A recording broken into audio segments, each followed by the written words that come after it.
Nothing else like iron.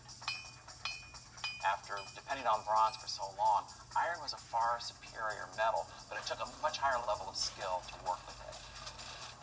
In order to create the kind of iron that's useful for us, you have to know about smelting.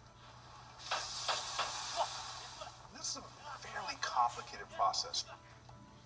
Chinese have been firing kilns at high temperatures with ceramics for thousands of years before they get to the iron age, so they know how to get the kilns hot and how to control the temperatures.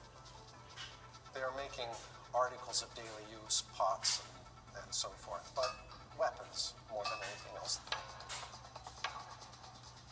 Iron was one of the advanced applications of technology in its day in terms of warfare.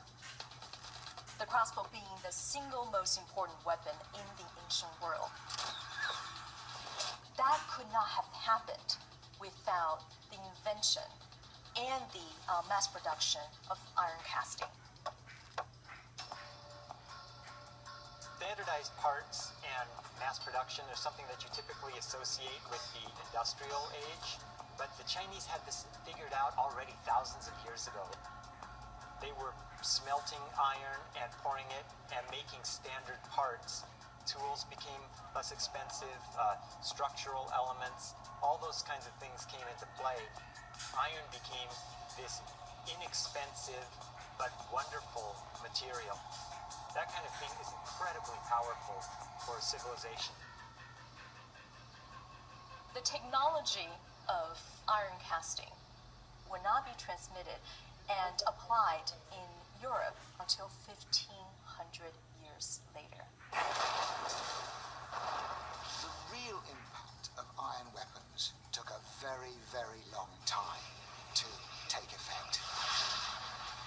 The real triumph of iron came as they gradually turned it into steel.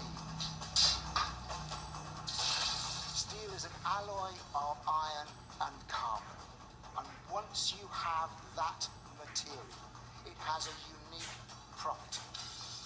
You can make a much sharper, harder, more resilient and tougher weapon than anything that had been seen before. With the discovery of iron, we find out we can create strength. And it's no accident that to this day we use this to mold our world.